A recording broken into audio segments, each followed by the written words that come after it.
아버지 하나님 감사합니다. 주님의 은혜 가운데 우리로 하여금들 주님 안에서 소망을 갖게 하시고 또 기쁨을 누리게 하시고 함께 할 수 있는 축복을 허락해 주시니 감사합니다. 우리를 믿음의 공동체로 불러주셨사오니 주여, 천국이 이 땅에 임할 때에 아버지 하나님 우리가 모일 때마다 귀한 천국의 잔치가 될 수 있도록 인도하여 주시며 예수 그리스도의 심장과 마음으로서 서로를 사랑하며 격려하며 아름다운 열매가 될 수 있는 은혜 허락하여 주시옵소서. 예수님의 이름으로 기도드리옵나이다. 아멘. 이렇게 보니까 너무 좋습니다. 다 어디 한번 다 살아있었나 어디. 그래요. 우리 박 권사님 손은 괜찮고요.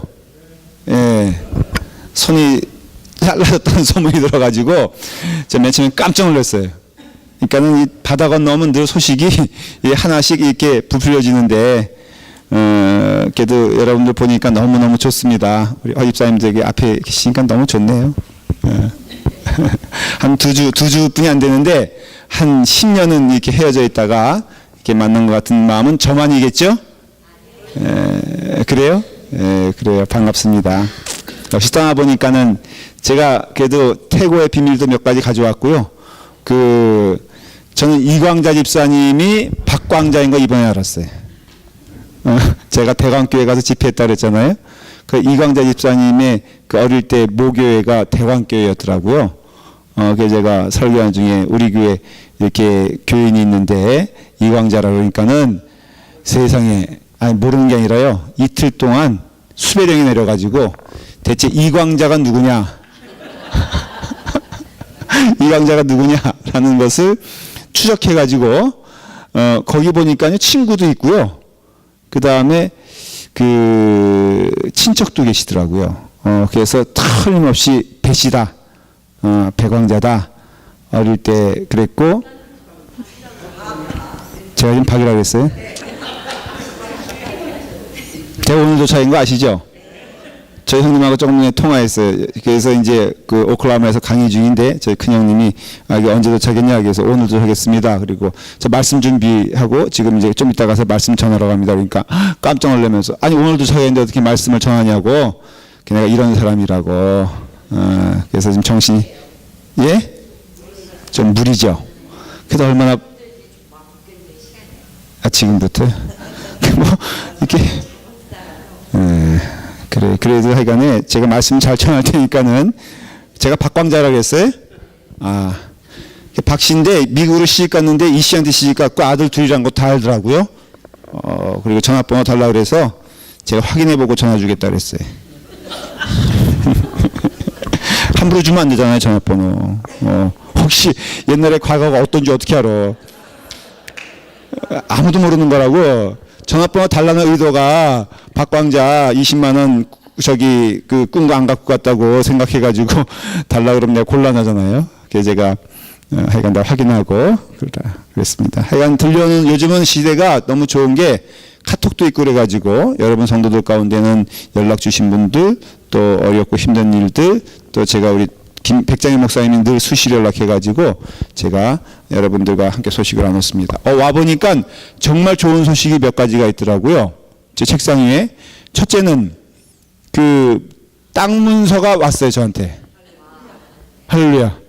그래서 제가 딱 오늘 봤더니 분명히 50대 50으로 라팔마 연합감리교회와 라팔마 한의연합감리교회가 공동소유권을 갖는다는 그런 공증된 서류가 전에 딱 와 있더라고요. 그냥 이번 주에 내가 발표하고 이제 여러분들과 함께 마음을 나누려고 그러는데, 얼마나 오랫동안 이게 수건의 일입니까? 그런데 하나님께서 이제 답을 주셔가지고 저희가 이제는 쫓겨나지 않아도 될 만큼 이제 형편이 됐으니까 발 쭉 뻗고 사시는 여러분 되길 바랍니다. 그렇다고 또 부엌에서 서로 미웃견을 만나면은 이제 우리도 주인이니까는 그렇게 하지 마시고, 그런 좋은 소식이 있습니다. 그래, 오늘 하나님 말씀 나누면서 또 은혜를 나누길 원합니다. 요한복음 14장 7절부터 12절까지인데요. 계속해서 요한복음을 강의하면서 이렇게 하나님께서 기뻐하시는 우리의 길이 어떠한 길인가를 좀 보길 원합니다. 요한복음 14장 7절부터 12절까지 찾으시면 우리 한 절씩 교독하도록 하겠습니다. 한 절씩 보겠습니다.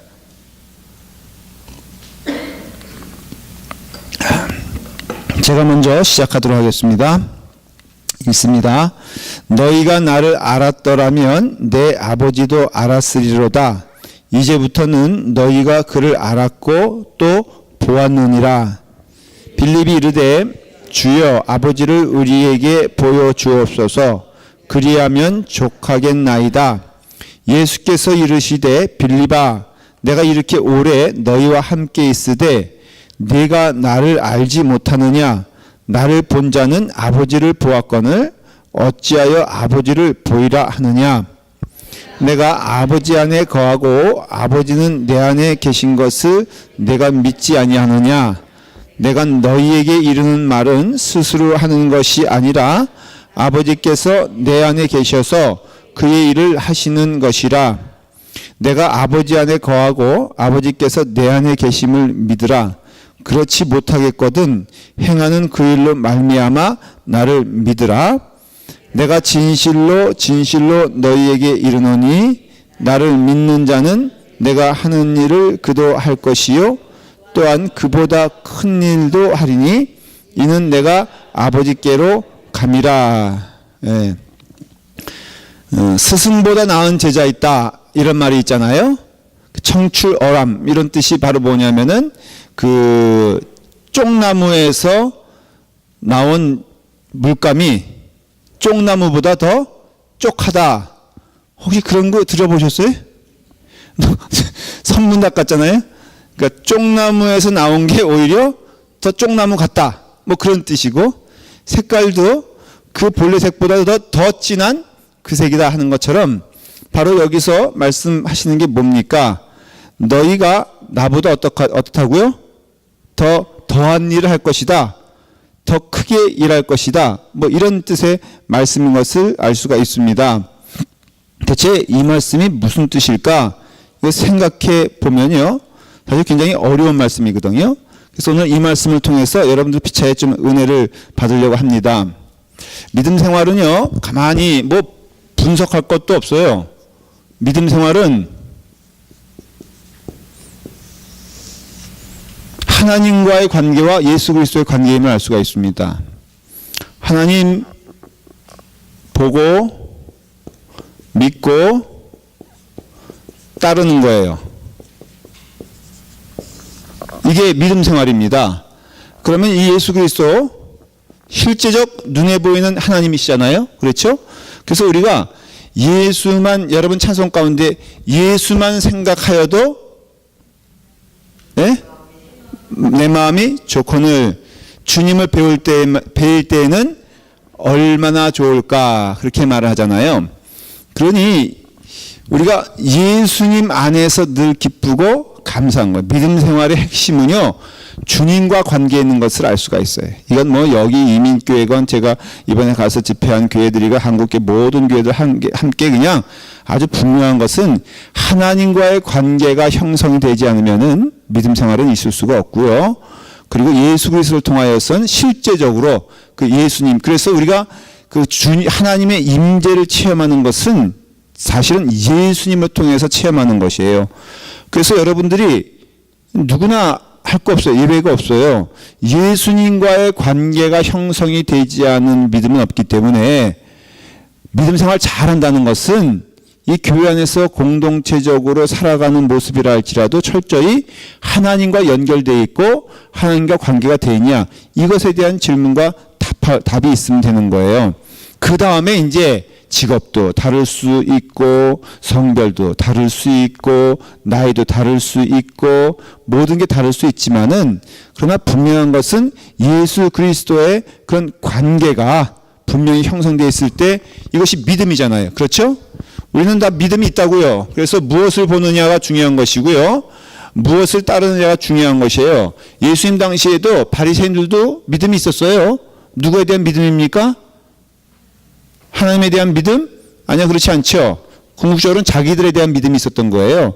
믿음 없는 게 없습니다. 그렇기 때문에 이와 같이 예수님을 보고는 예수님도 보고 믿고 따르는 것인데 예수님대로 오면은 더 구체적이 되죠. 왜냐하면 예수님은 눈에 보이는 하나님이시고 우리에게 친히 보여주신 것이 있고 그대로 행하라 그랬잖아요. 그리고 성령의 열매란 것이 결국은 예수님의 인격이거든요. 그러니 예수님을 보면서는요, 우리가 예수님처럼 살아가면은 복된 삶이 되는 거예요. 아주 명쾌합니다. 그러니까 예수님이 하신 일, 예수님께서 행하시고 명령하신 일들을 사실은 교회 안에서 잘 준행하고 순종하는 것이, 그것이 믿음 생활이고, 그게 믿음 생활 잘하는 길이거든요. 그러니까 여러분들이 믿음 생활 잘하기 원한다면 딱 간단합니다. 예수님 같이 살면 되는 거예요. 예수님의 성품으로 살면 되는 것이고요. 물론 우리가 완벽하지 않죠. 고백하건대 우리 어느 단계일 수도 있고, 어떤 사람은 초등학교 단계일 수도 있고, 여러분 교회에서도요, 유치원과 초등학교와 중학교와 고등학교, 대학교 있는 거 아십니까? 네. 이번에 제가 그 집회를 하는데 말이에요, 중학생이 나왔어요. 그래서 제가 그 지나가는 말을 했습니다. 중학생한테, 야, 너 끝까지 집회에 참석하면은 내가 너에게 짜장면 한 그릇 사준다. 그랬습니다. 그 딴 교인들은 그거 보면서 굉장히 기분이 나빴겠죠. 왜 자기는 왜 짜장면 안 사주나? 그렇진 않잖아요. 그러니까 얘는 어린애니까는 제가 어릴 때 생각이 나서 그렇게 제가 아주 약속을 했어요. 관심 있게 보는데 새벽에도 나오더라고요. 애가 저녁에도 나오고 마지막까지 얘가 개근을 했어요. 그래서 제가 어떻게 했겠습니까? 예? 제가 혹시 나오나 궁금해가지고 미리 이게 지갑을 꺼낼 수가 없으니까는 그 성경책에다가 제가 사실은 10,000원을 주고 싶었는데 5,000원짜리 분이 없었어. 그래서 5,000원을 딱 옆에다 여기 놓고선 그 아이가 나오면 내가 주겠다. 그래서 제가 딱 보니까 나온 거예요. 그래서 설교 시작하기 전에 제가 고인들에게 했습니다. 여러분, 제가 약속하지 않았습니까? 요 아이가 그것까지 나오면 제가 짜장면 사주겠다 그랬는데 사줄 수 있는 시간 없으니까는 제가 이 아이에게 짜장면에 해당하는 것을 제가 줍니다 하고선 나와가지고 표창장 주시 주니까요, 박수를 막 치더라고요. 걔는 왜 나왔을까? 예? 믿음으로 나왔을 것 같아요? 제 경험해 보면은 짜장면 때문에 나왔어. 첫날은 그냥 얼떨결에 나온 거고, 왜냐면 주일날 오후에 시작했거든요. 그러니까 얘는 보니까 부모님 안 가니까는 집에 제가 보니까 한 수 없이 앉아 있었던 건데 전혀 자기 의도는 끝까지 참석할 생각이 없었던 거예요. 그런데 뭐 때문에? 목사님이 짜장면 준다니까는 그냥 제 오해일 수 있지만은 그런 믿음도 있다 이거예요. 그 믿음은 저는 인정해요. 교인들, 어른들 가운데에도 그런 종류의 믿음, 여러분 일단은 이 자리에 나오는 것 자체가 하나님의 은혜로 나오는 것임을 믿으시길 바랍니다. 어떤 분들은 왜 저 사람은 교회 나오는지 모르겠어. 저렇게 나올 바에야 그냥 집에 있지. 굉장히 위험한 말인 게, 그분이 그렇게 길을 가는 것은 나의 옛날 모습인 것을 인정해야 되는 거예요. 교회가 은혜로우려면요, 초등학교는 초등학교대로 좀 인정을 해줘야 되고, 중학교는 중학교대로, 대학생은 대학생대로 이와 같이 함께 어우러져 가는 것이 이게 믿음 생활이라는 것이죠. 근데 궁극적으로는 여러분들이 그 길 가면서 깨달아야 할 것은, 우리가 예수 그리스도를 부단히 바라보며 가는 것이 이게 축복된 신앙인이고 공동체라는 것이죠. 자, 그래서 이제 예수님께서 그걸 보여주는 거예요. 너희가 지금 나를 보므로 누굴 보느냐? 하나님을 보지 않느냐? 그리고 나를 보고 그 다음에 나를 주목할 뿐 아니라 내가 하는 길, 내가 가는 길을 너희들 쫓아오면 된다 하는 것이 오늘 메시지인 것입니다. 자, 한번 12절을 볼까요? 12절. 자, 14장 12절. 자, 시작. 내가 진실로 진실로 너희에게 이르노니 나를 믿는 자는 내가 하는 일을 그도 할 것이요 또한 그보다 큰 일도 하리니 이는 내가 아버지께로 감이라. 여러분, 진실이란 말이 두 번 나오면요, 예수님이 무지무지 강조한 내용임을 아셔야 돼요. 그러니까 이거는 꼭 해야 되는 내용인 것입니다.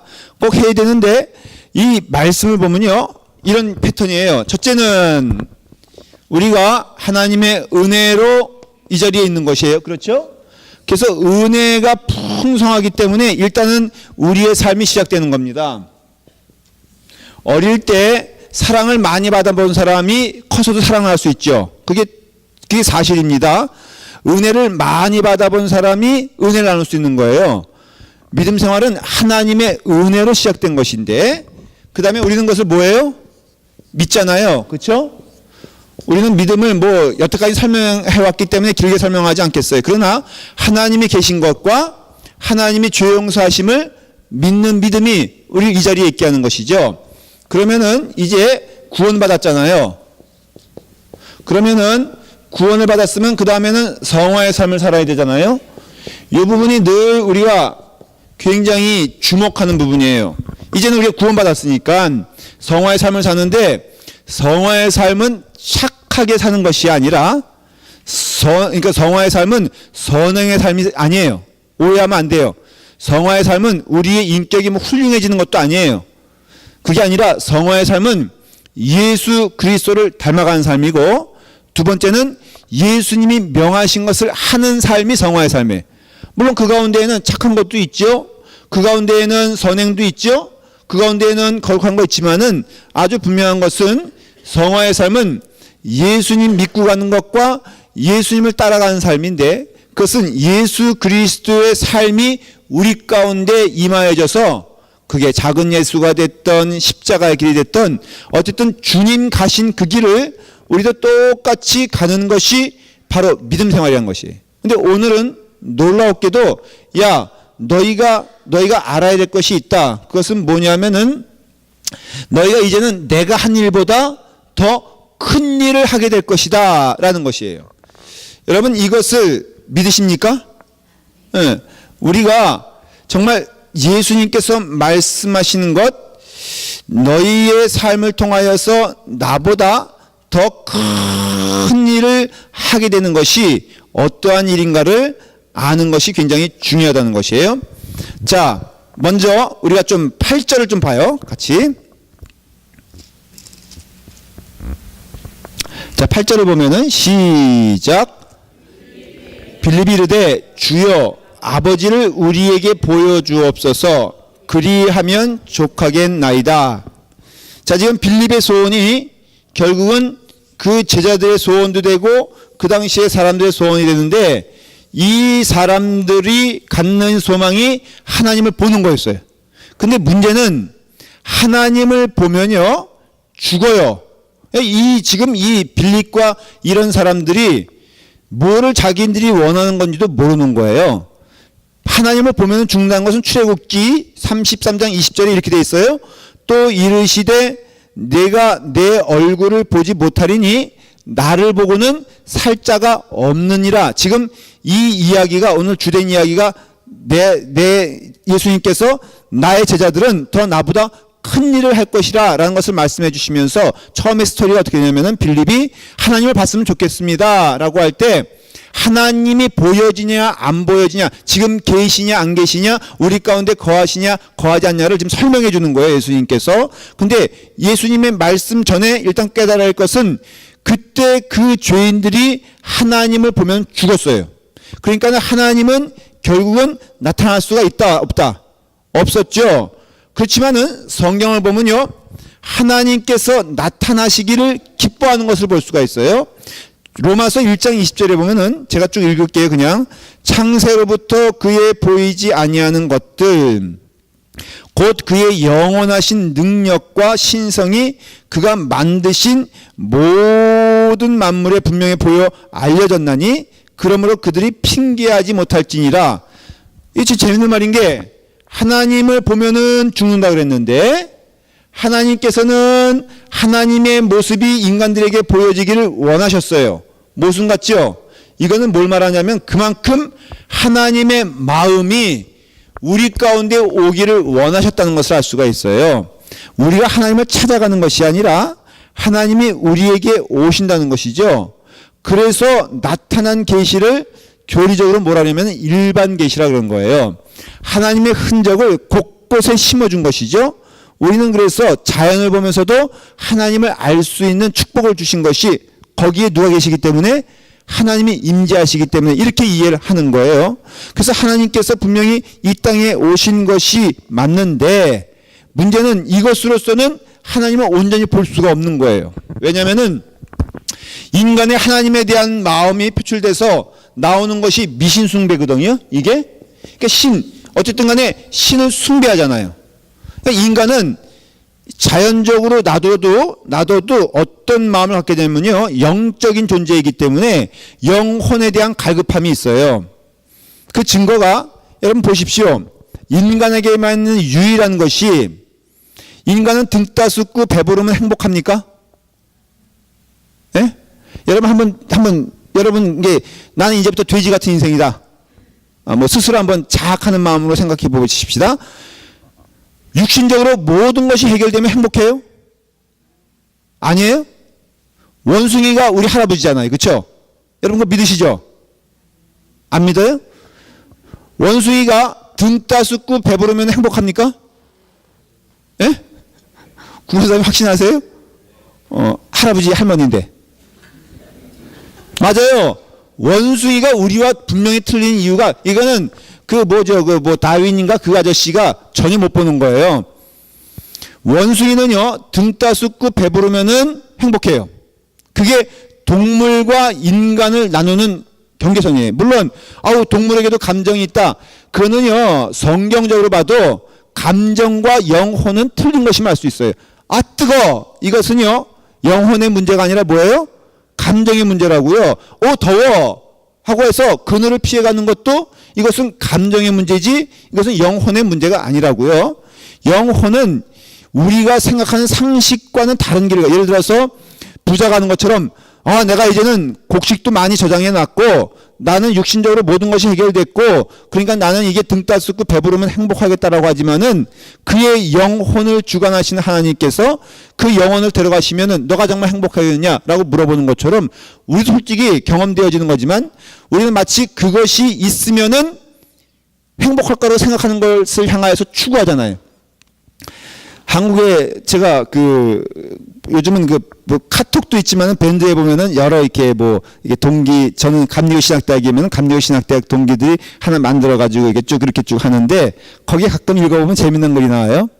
한국에 이런 사람이 있다. 결혼했는데 재산 절반 떼어주고 그 다음에 동생은 자살해 죽고 그리고 자기는 일 가운데 어떻게 보면 정신없이 돌아가고 아버지는 거의 중풍 뇌사에 걸려가지고 죽어있고 누군지 아세요? 삼성의 이재용이라는 거예요. 그러면서 그 사람 글에 뭐라고 하냐면 야, 이 사람이 행복해 보이니? 딱 거기 그렇게 돼 있더라고요. 근데 거기다가 나도 그만큼 있어봤으면 좋겠다 또 누가 썼어요. 하여간에 여러분 생각해 보세요. 우리가 논리적으로 생각하면 그만한 적이면은 근데 저는요 내린 결론이 그냥 한 끼 짜장면 먹을 수 있는 돈만 있으면 되겠어.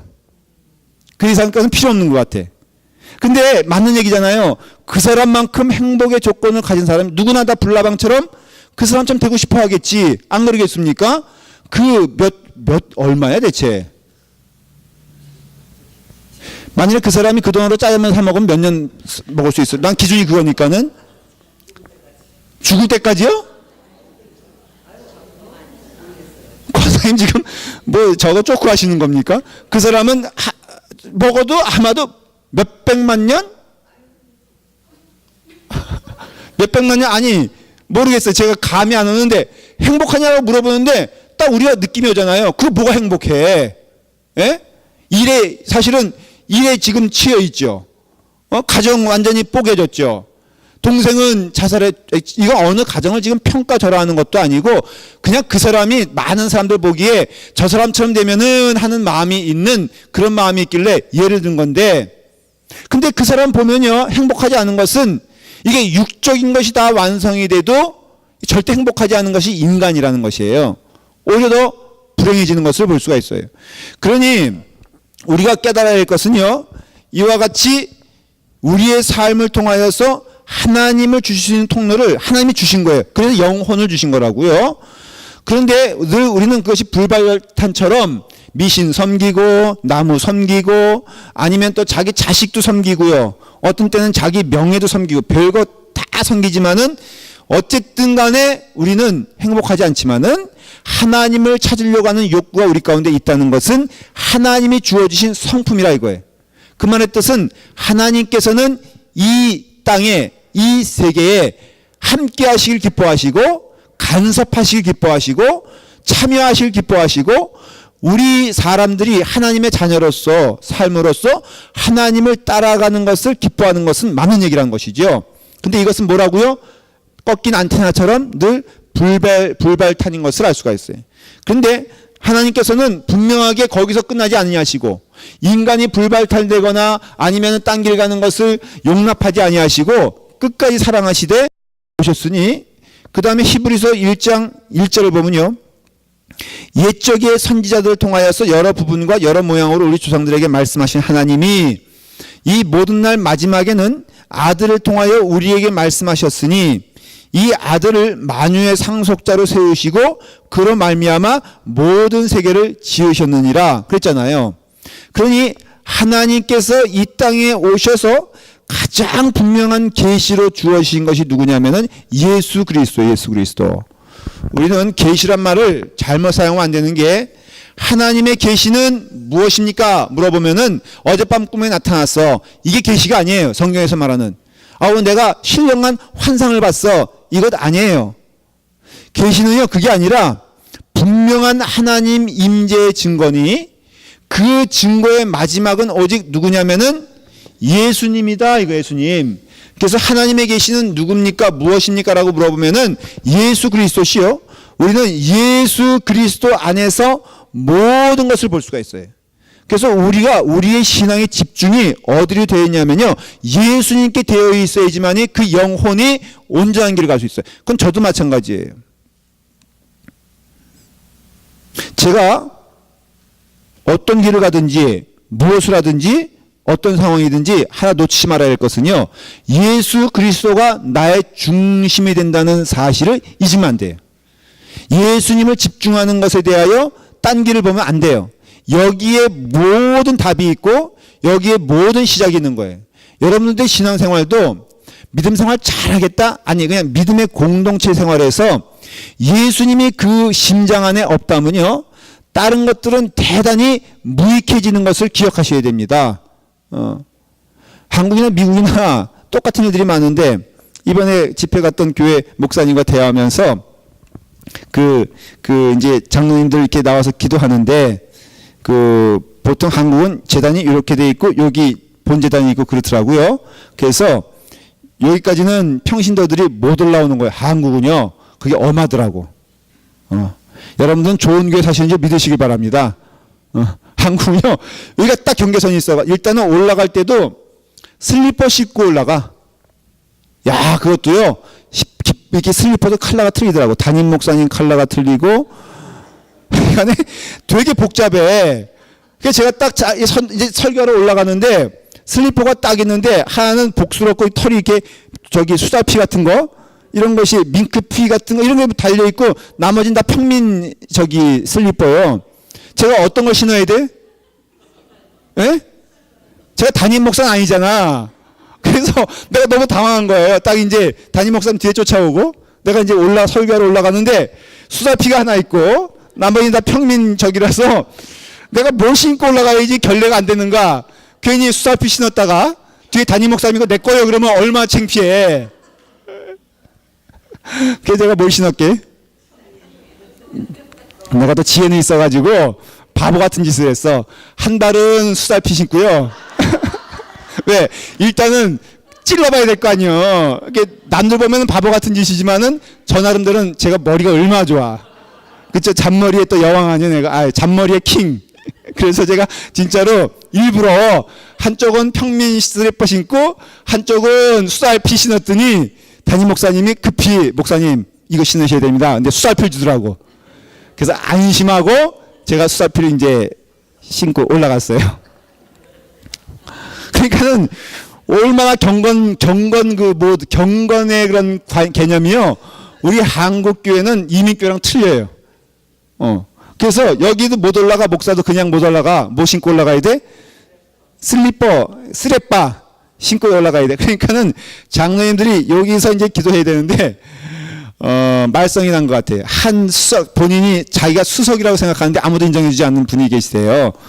근데, 이제, 어느 장로님 기도해 주시겠습니다. 그 전에 이제 장로님들이 움직이거든요. 근데 떡하니 자기 옆에 서 있더래. 그 장로님이. 그래서 장로님 교회 가서 기도해야 됩니다. 그러니까는 뻗띵기고 서 있는데 자기가 수석 장로이기 때문에 자기가 여기 서야 된다고 거기서 논쟁이 붙은 거예요. 예배 시간에. 이게 다 실황 중계가 되겠습니까? 안 되겠습니까? 하여간 한국도 코미디 같은 일이 많더라고. 이제 서로 하소연하는 거예요. 저는 근데 하소연할 게 하나도 없는 게 라팔마 교회가 천국인 건 내가 다시 한번 깨닫고 왔어. 할렐루야. 제가 이건 간증인데요. 여러분이 최고예요, 최고. 들은 얘기, 내가 뭐 그분들 하소연 얘기 딱 들었는데요. 별일 많은 거예요. 뭐 오랜 사건도 아니고 몇 주간 전에 일어난 일을 얘기하는 건데 흥미진진하게. 지금 이건 진짜 실화입니다. 연초가 돼서 이제 장로님들 시키는데 일단 자신이 수석 장로인데 인정해주지 않지만은 그러니까는 다른 장로님들은 여기서 기도해도 본인은 그 이쪽 가서 기도해야 되겠다는 거예요. 그리고 기도 이제 순서가 돼서 올라오는데 여기까지 올라와서 목사님 앞에서 서 있는 거예요. 목사님이 장로님 기도하는 자리는 여기입니다. 그래도 자기가 수석 장로니까는 여기서 기도할 수가 없고 저기서 기도해야 되겠고 꼭 해야 되겠다. 그러니까 또 목사님이 또 그분도 또 가라 하시기 때문에 끝까지 내려가시오. 올라오겠습니다. 내려가시오. 난 여기서 하겠습니다. 한 5분 신경이 하는 걸 교인들이 다 보는데도 떠났을까 안 떠났을까 교인들이. 교인들 맷집도 보통이 아니요. 그거를 아무런 동의 없이 우리 같으면 어때요? 야, 무슨 이 교회가 뭐 이러냐. 근데 한국 교회는요, 웬만한 맷집들이 있어가지고 놀랄 일도 아니요. 그냥 5분 동안 가만히 보고 있다가 결국은 그 장로님이 몰라. 여기서 했든가 저기서 했든가 모르겠지만은 끝난 다음에 또 아멘 또 은혜롭게. 근데 그 장로님을 내가 이제 그 성함을 말할 수 없어요. 이건 또 비밀이니까. 제가 그 장로님이냐 해서 내가 주목하여 보기 시작한 거예요. 부흥의 셋째 날에 그분이 대표기도 이제 나오는 거예요. 내가 가슴이 두근두근거리는 거 있죠. 잠깐 이 간증 때 해야 되는데 지금 흥미진진하죠. 그 얘기를 들으니까는 이분이 여기 와서 어떤 기도를 할지 모르는 거예요. 그리고 또 이분은 또 원고 다른 장로님들은 미리 집에서라도 이렇게 쓰고 와서 기도하는데 이분은 또 그러면 감이 안 오는데나? 그래가지고는 안 쓰고 또 오는 게 또 이분의 또 특징이요. 그러니까는 누구도 지금 이분이 어떤 기도할지 모르는 거예요. 근데 좀 기도가 약간 은혜스러워지더라고요. 그러면서 쭉쭉 나가다가 이제 당연히 하는 기도가 뭐예요? 우리 단위에 세우신 우리 강사 목사님, 김도민 목사님을 축복해 주시사 은혜로운 말씀을 영역 가운데 선포할 수 있는 은총을 주시옵소서. 뭐 이렇게 비슷하게 하는데 제가 이분에 대해서 잘못 알았구나 하는 생각이 들면서 안심이 됐어요. 근데 안심하면 안 됐어. 그 다음에 이분이 딱 뭐라고 하냐면 그런데 우리 담임 목사님을 이 강사 목사님보다 10배의 영역을 주시사 더 크게 사용하게 하시고 더 하나님께서 사용하시는 역사가 일어나게 도와주시옵소서. 강사 목사님보다 절대로 뒤처지지 아니하고 앞으로 완전히 제가 묵사발한 거 있죠. 여러분 제가 설교 잘했을까 못했을까? 제가 그랬어요. 그래서 웃으면서 그 다음에 딱 강당에 서가지고 참 이 교회는 은혜롭다. 특별히 오늘 기도하신 장로님은 너무너무 귀한 장로님이시다. 어쩌면 담임 목사님을 그렇게 사랑하시사 세상에 강사 목사님 그렇게 안 되게 해달라고 기도한 건 처음 보고 그 담임 목사님께서 기도하신 것 보니까 내가 정말 칭찬한다. 내 진심으로 칭찬했어요.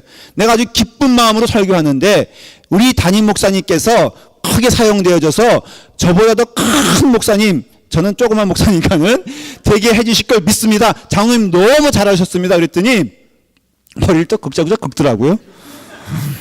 그날이 마지막 집회였어요. 이게 간증 길어지면 안 되는데 마지막 집회여서 끝난 다음에 다 지무장로님들 이제 목사님 사무실로 모여서 우리 강사 목사님과 함께 잠깐 차 한잔하고 가십시오. 그래서 다 모였습니다. 그 장로님 제가 얼마 미워.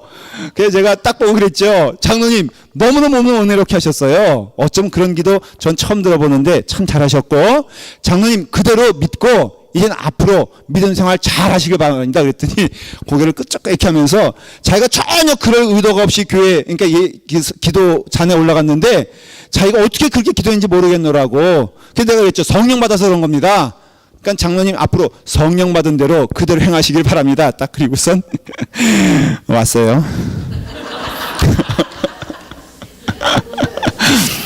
뭔 얘기하다가 제가 또 여기까지 이렇게 왔지. 내가 흥분하면 딴 것을 저기가 되는데 뭔 얘기하다 지금 이 얘기한 거죠?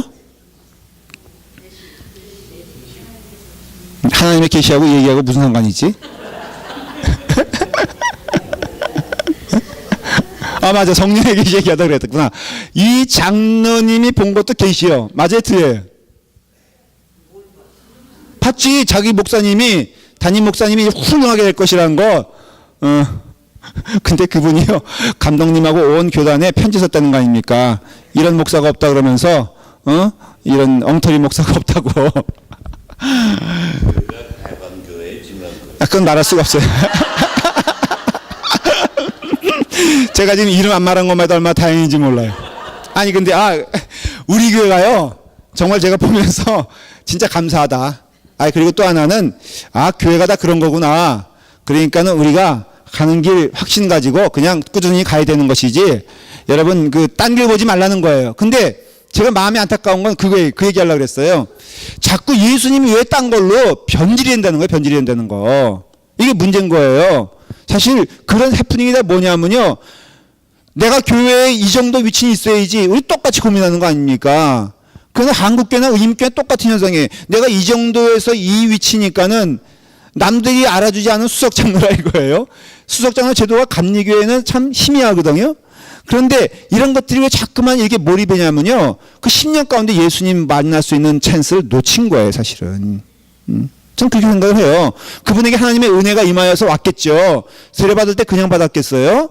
그런데 우리가 그와 같이 오직 하나님의 계시는 예수 그리스도이기 때문에 여러분들이 하나님을 보려면요 예수님께로 나가야 되고, 조금 더 구체적으로 말하면 말씀 가운데 거해야 되는 것은 요한복음 1장 1절에 태초에 말씀이 계시니라, 이 말씀이 하나님과 함께 계셨으니 곧 이 말씀은 하나님이시라 그랬잖아요.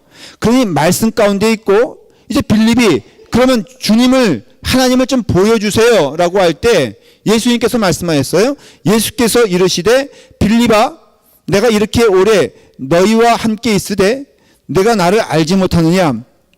나를 본 자는 아버지를 보았거늘 어찌하여 아버지를 보이라 하느냐 말씀하잖아요. 그러니 우리가 하나님을 보길 원한다. 자꾸만 우리가 좀 실수하고 저도 안타깝게 생각하는 게, 하나님의 놀라우신 기적은 예수님 안에 있거든요. 하나님의 놀라우신 사랑도 예수님 안에 있거든요. 하나님의 놀라우신 계획도 예수님 안에 있다고요. 근데 우리는 자꾸 그것을 무시하고 이것을 부족하다고 생각하고 자꾸 이상한 쪽으로 나가는 것을 봐요. 여러분, 하나님의 기적 보는 것 참 귀한 신앙처럼 생각되지만은, 기적 보게 하신 예수 그리스도가 우리 안에 있다면은 여러분 보여달라고 할 필요도 없고요. 그냥 예수님이 명하시는 그 길 우리가 따라가면은 뭐가 있어요? 거기에 하나님의 기적도 있고요, 하나님의 영광도 있고, 하나님께 주시는 은혜 가운데 주시는 축복이 있다는 것이죠. 근데 예수님께서 어떠한 삶을 사셨길래 우리보다 말하기를 너희는 나보다 더 큰 일을 할 것이다 라고 할 때, 대체 주님께서 하신 일이 무엇이기에 우리로 하여금 큰 일 한다 그러실까? 결론을 말씀드리면요, 이거는 무리를 걷는 거 아니에요. 우리가 실수하는 게 뭔지 아세요? 자꾸 우리는 기적을 체험하길 원하고, 기적을 우리가 보여주길 원하고, 우리 가운데 기적이 일어나길 원해요. 그렇죠? 그래서 예수님이 무리를 걸으셨으면 우리도 뭘 걸어야 된다고 믿어요? 무리를 건다고 믿어요. 근데 그거 아니에요. 주님께서 말하는 내가 한 일처럼 너희도 더 큰 일을 행하리라는 것은 철저히 그런 뜻이 아님을 아셔야 돼요. 누가복음 11장 20절에 그러나 내가 만일 하나님의 손을 힘입어 귀신을 쫓아낸다면 하나님의 나라가 이미 너희에게 임하였느니라 라는 말씀을 기억하면서, 하나님의 손을 힘입어, 이 말씀을 주목해야 돼요. 귀신을 쫓아내거나 하나님 나라가 임한 것보다 중요한 것은 예수님의 삶을 통하여서 가장 두드러지는, 우리에게 보여주고 싶어한 뜻이 뭐냐면은 하나님의 손을 힘입어, 그런 뜻이에요. 그러니까 이것을 우리가 해야 되는 거예요. 쉽게 말하면 너희가 더 큰 일을 행하리라 한 그 뜻은 우리 또한 뭐예요? 하나님의 뭐를? 손을 힘입어, 이거 해야 되는 거예요. 그러니까 예수님을 닮다는 것도 딴 것이 아니라 하나님의 손을 힘입어. 우리가 좀 쉽게 이해할 말로 표현하면요, 예수님께서는 하나님께 무엇을 통하여 하나님께 영광 돌리냐라고 아주 복잡한 말 하지 아니하고 한 단어만 말하면 딱 한 단어 말할 수 있어요. 뭐겠어요? 예? 뭐 십자가 이렇게 말할 수도 있고 뭐 사랑 말할 수도 있는데 한마디로 말한다면 꼭 기억하셔야 할 말이 있어요. 그건 뭐냐면은 순종이에요. 순종. 절대 순종. 그러니까 하나님께서 명하신 일을 예수님이 하셨는데 이것을 한마디로 말하면은 순종이에요. 그러면 우리 또한 뭐가 필요한 거예요? 복잡한 게 아니에요. 하나님의 뜻에 순종하면 되는 거예요. 순종하면 되는 거예요. 그게 하나님의 손을 힘입어, 그런 뜻이에요. 하나님의 손을 힘입어, 이게 원어로 말하면 엔 탁톨로스라는 것인데 이게 뭐냐면은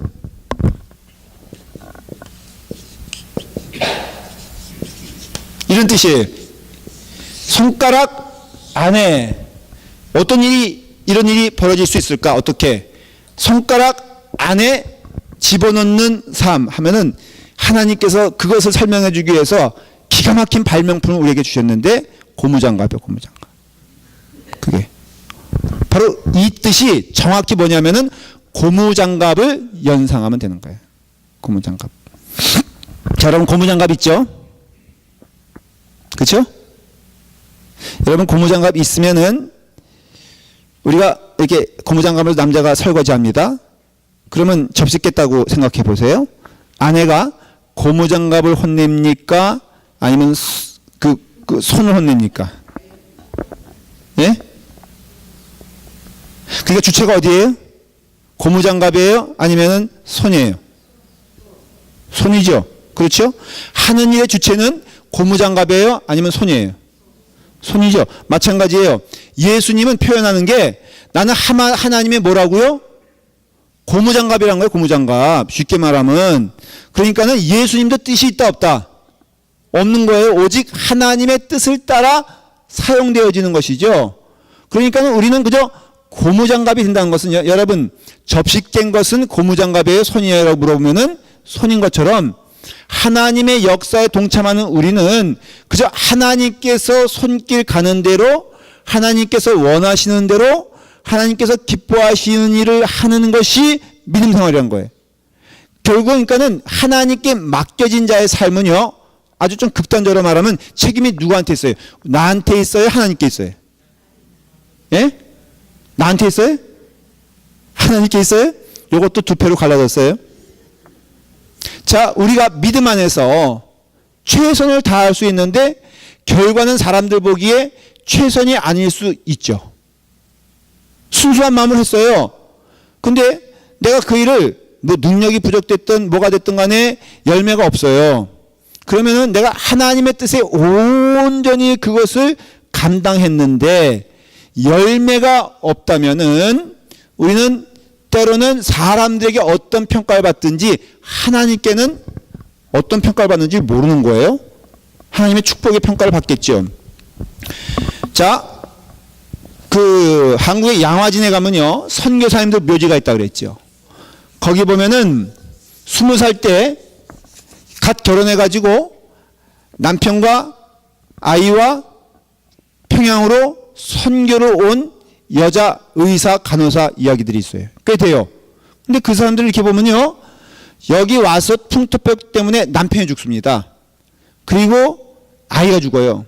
그러니까는 결과는 이게 보면은 어떻게 보면은 사람들 생각하기에 저주같이 보입니까? 아니면 축복같이 보입니까?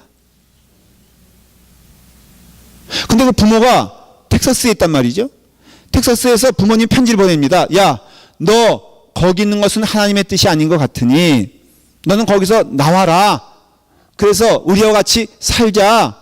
근데 그 여자 간호사는 주장하는 거예요. 나는 여기 있겠다. 하나님께서 나를 어떻게 사용하실지 모르겠으니 나는 여기서 역사하겠다. 그러는데 그러면은 역사하겠다 그러면 역사가 일어나야 돼, 안 일어나야 돼? 일어나야 되죠. 근데 이분이 그 편지 보낸 지 한 달 후에 죽어버려요. 그러면 부모 입장에서는 이건 저주받아도 한참 받은 거 아니에요? 실패해도 한참 실패한 인생 아니에요? 왜? 열매가 없으니까는. 기껏 가서 하나님의 일을 하겠다 그랬는데 하나님도 무심하시지. 그러면 뭔가 눈에 보이기에 사람들이 납득할 만한 열매를 줘야지만이 이 사람은 하나님의 일을 했다는 것을 어떻게 보면 사람들에게 보일 수 있는데, 결심하고 왔더니 한 달 만에 남편 주고 한 달 만에 아이 주고 자기는 또 결심하고 마음을 추스려서 열심히 일하겠다는데 기회도 안 주고 하나님 몇 개월에 들어가시면은 이 가정은 여기서 전도한 것도 아니고 봉사한 것도 아니고 뭐 멋있게 뭐 언더우드처럼 말이에요. 학교를 세우거나 병원을 세운 것도 아니고 이름도 없이. 여러분 언더우드는 알아도 그 사람은 모르잖아요. 놀라운 거 아십니까? 우리가 언더우드를 기억하고 아펜젤러를 기억하는 것만큼 그보다 더 많은 사람들은 기억에도 없이 열매도 없이 한국 땅에서, 그 빛도 보이지 않는 조선 땅에서 죽어간 영혼들이 엄청 많다는 거예요. 그러면은 아펜젤러는 성공한 사람이고 그 사람들은 하나님의 저주를 받아서 실패한 사람들입니까? 모르는 거예요. 모르는 게 아니라 그것이 하나님의 놀라우신 은혜의 축복의 길인 것을 알 수가 있어요. 그러면 그 사람들 입장에서는요, 사실은 하나님의 뜻에 온전히 순종한 거죠. 그렇죠. 그러니까는 하나님의 뜻에 온전히 순종해도 우리가 생각하는 열매와 결과는 없을 수 있지만은, 그러나 제일 중요한 것은 무엇이냐?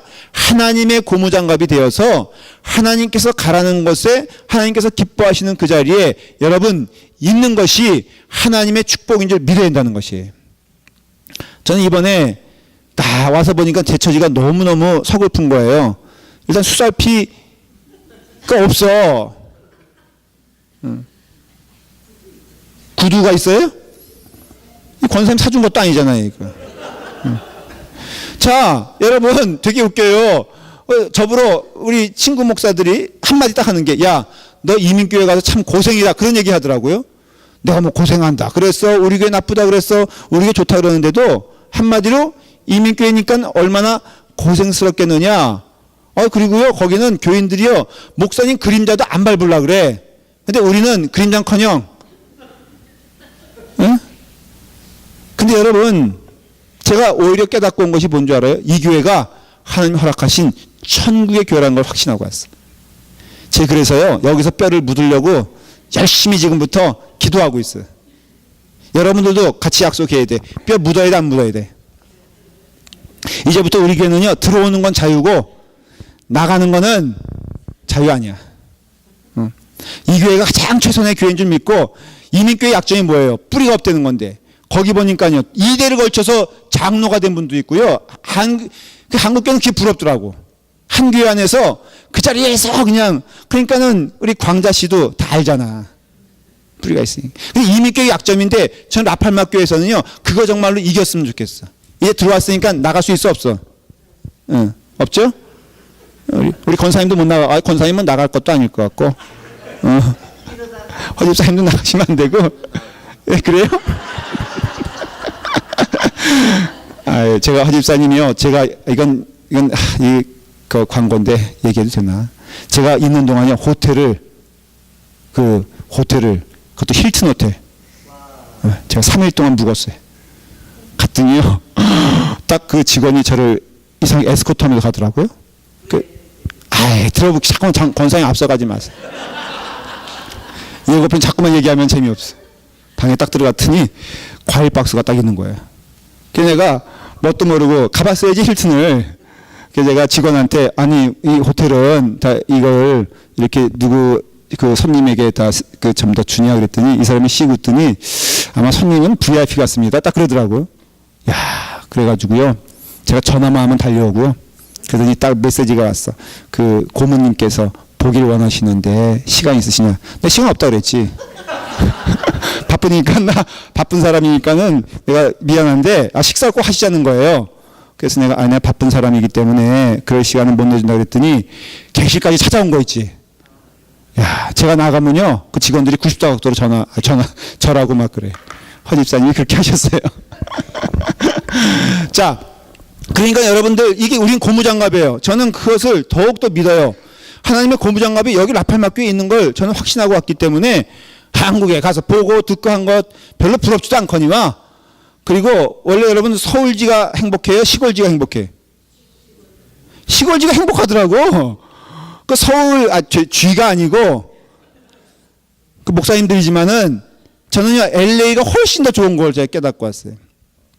우리가 이거예요. 예수님이 in finger. 그러니까는 예수님이 하나님의 손 안에 있어 장갑이 돼서 그 하나님께서 가시라면 가고 멈추라면 멈추는 그곳에 있다면은 우리가 기억해야 될 것은 우리 또한 주님의 은혜 가운데 그 길 가는 것이 축복이다라는 것을 주님께서 우리에게 말씀하시는 거예요. 지금 여러분 표적을 얘기하고요, 기적을 얘기합니까? 요한복음 4장 48절 한번 보세요. 하나님의 임재를 확실히 경험하는 길이 나와 있는데요. 요한복음 4장 48절.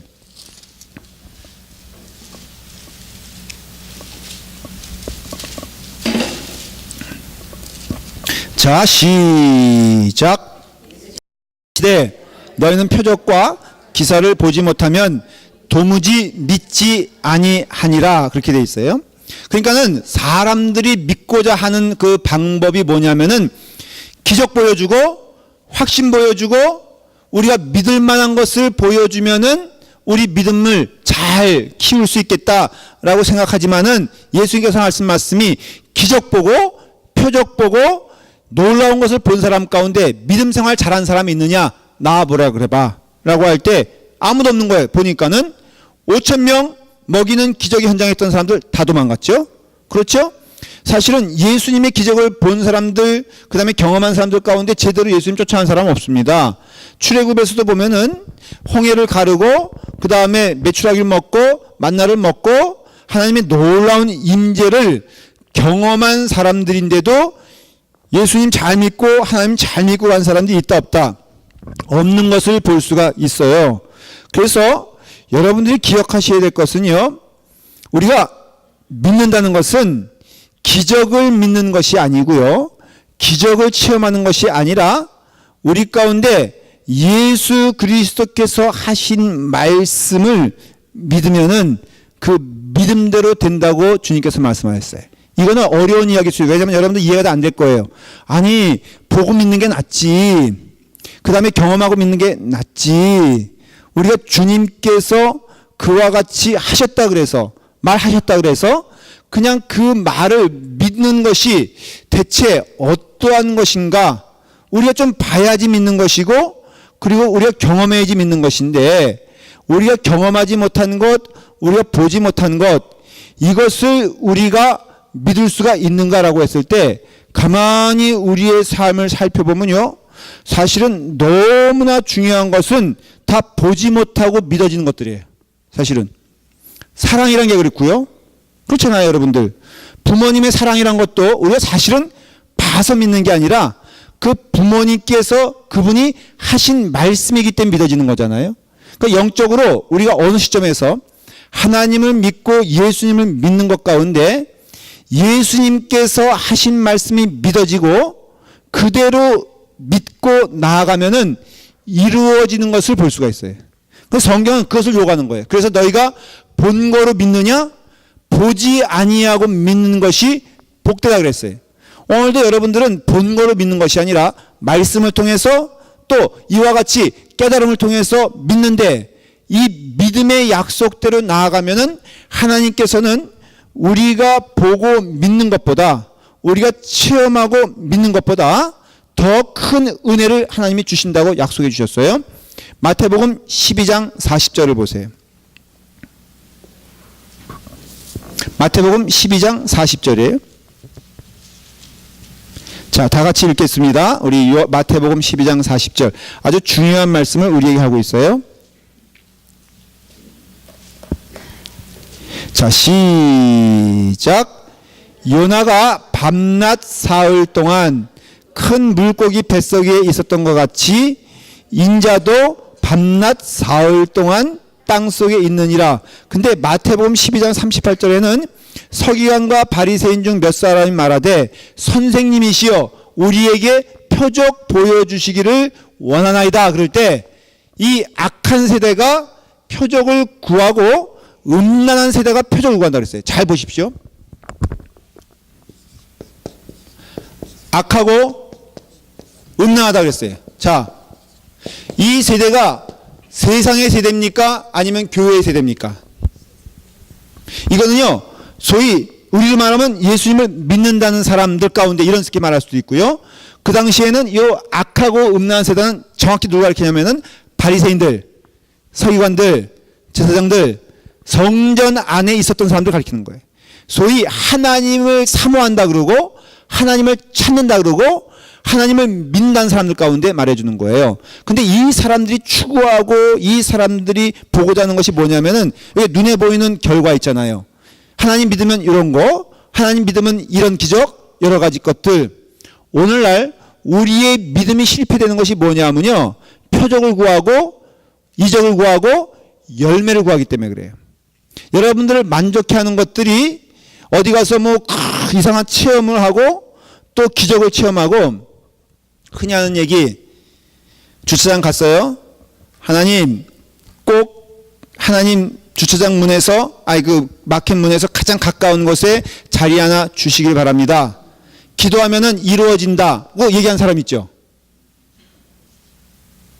우리 교회는 없죠. 근데 어떤 분은 그렇게 말한단 말이죠. 그리고 실제로 그렇게 얘기를 해요.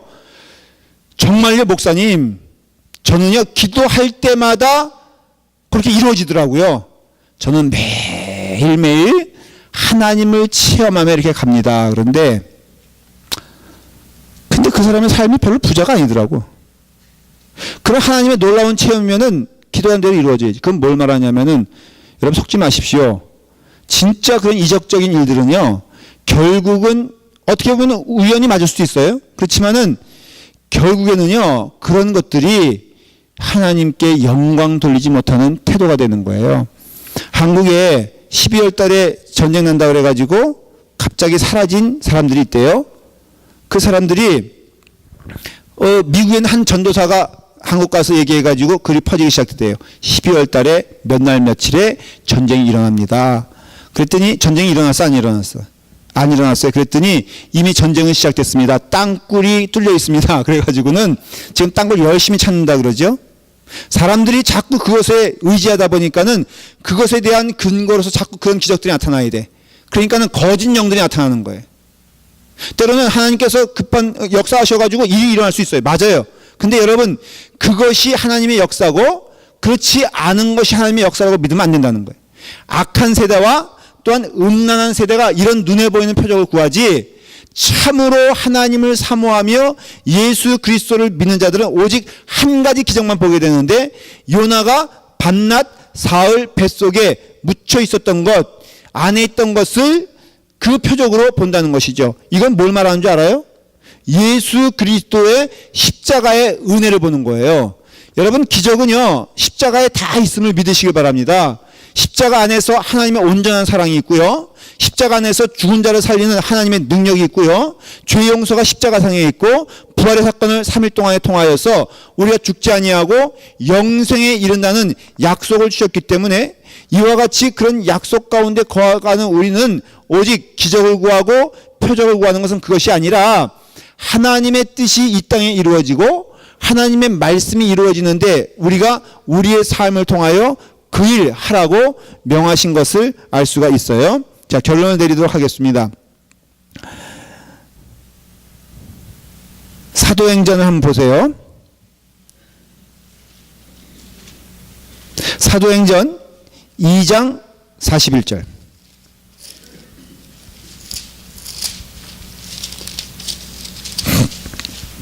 사도행전 2장 41절.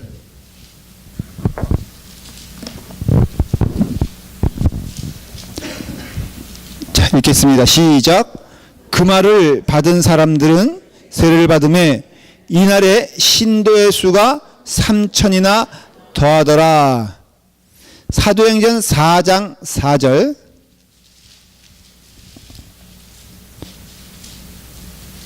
시작. 말씀을 들은 사람 중에 믿는 자가 많으니 남자의 수가 약 5,000이나 되었더라. 사도행전 21장 20절.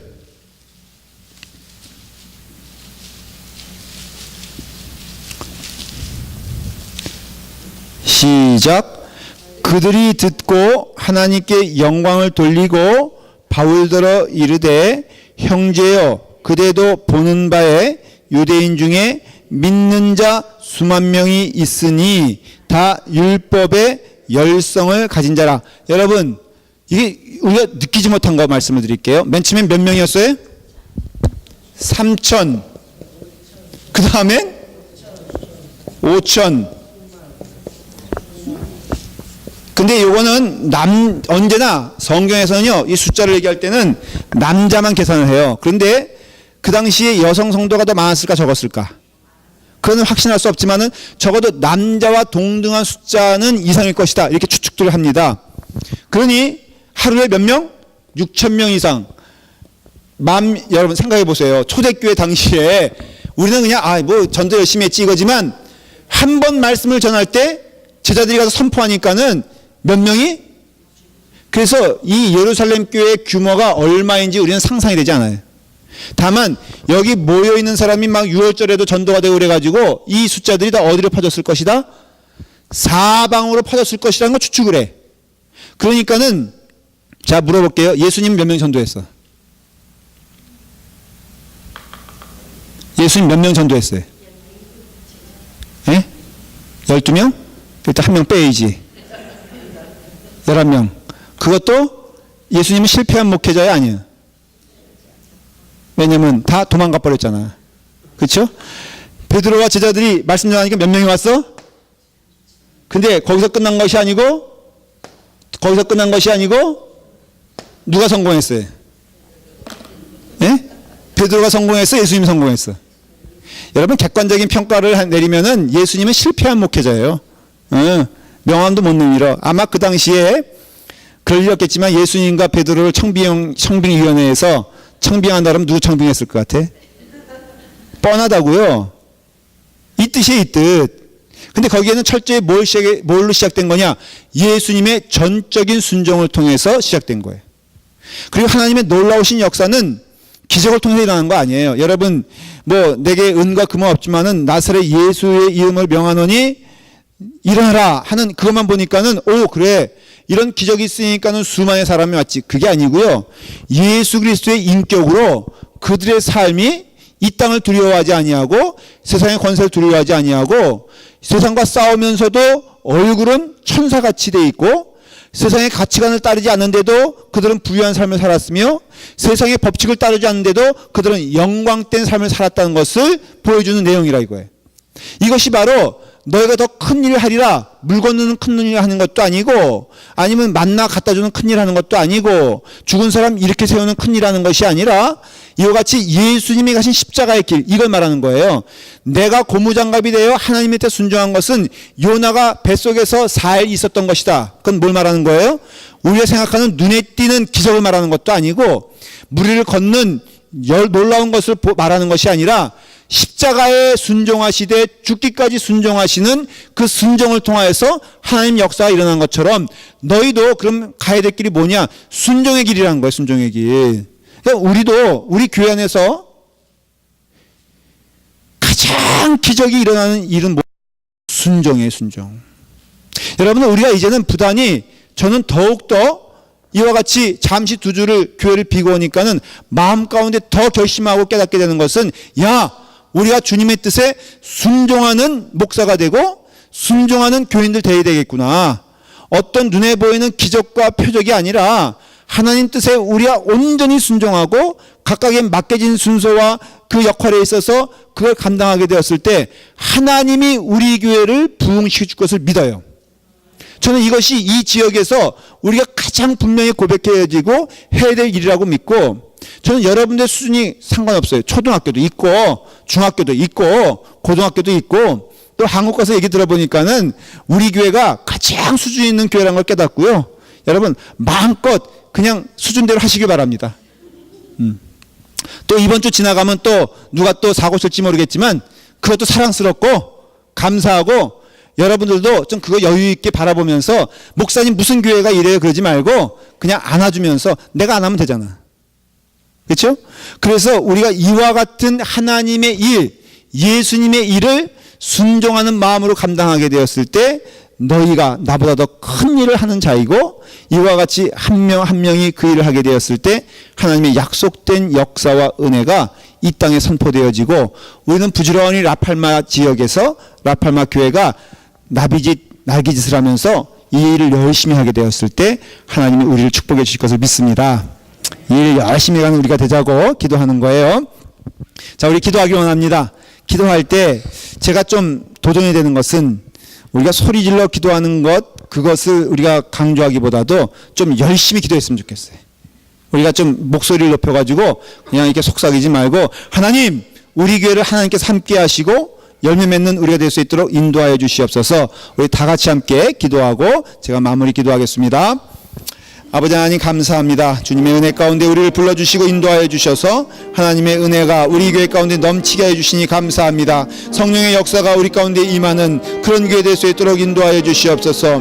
하나님의 축복이 넘치는 그런 교회 될 수 있도록 인도하여 주시옵소서. 하나님께서 원하시는 그 교회 갈 수 있도록 인도하여 주시옵소서. 하나님의 놀라우신 은혜와 사랑이 넘치는 그런 믿음의 공동체가 될 수 있도록 인도하여 주시기 원하옵나이다. 여기 모여있는 하나님의 자녀들이 하나님의 은혜 가운데 걸어가고 있사오니 주님이시여 우리 모든 심령과 우리 모든 영혼들이 하나님 앞에서 기뻐하는 그런 영혼 될 수 있도록 인도하여 주시며 하나님의 축복 가운데 거하는 그런 영혼 될 수 있도록 인도하여 주시며 아버지 하나님만을 바라보며 나아갈 수 있는 믿음의 종들 될 수 있도록 인도하여 주시기를 간절히 빌고 원하오니 오 주님이시여 마음과 뜻을 다하여 하나님 바라보며 나아가길 원하옵나이다. 하나님께 무릎 꿇어 나아가길 원하옵나이다. 주님이시여 귀한 사랑하는 영혼들 주님 전에 나왔사오니 아버지 하나님 주님만 바라보며 나아가는 주님의 자녀 됐사오니 아버지 하나님이시여 더욱더 주님의 뜻을 따라 살아가는 믿음의 사람들 될 수 있도록 인도하여 주시옵시고 십자가의 길을 감사함으로 기쁨으로 나아갈 수 있는 은혜를 허락하여 주시기를 간절히 빌거나오니 아버지 하나님 모든 영혼들을 축복하여 주시옵시고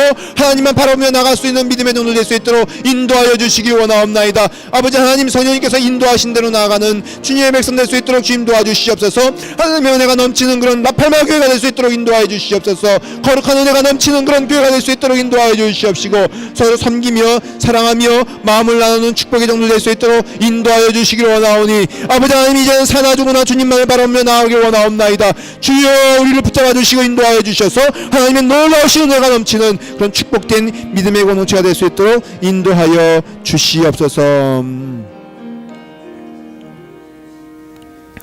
약속하신 말씀을 힘입어 내가 너희에게 분부한 모든 것을 가르치어 지키게 하라. 볼지어다 내가 세상 끝날까지 너희와 항상 함께 있으리라.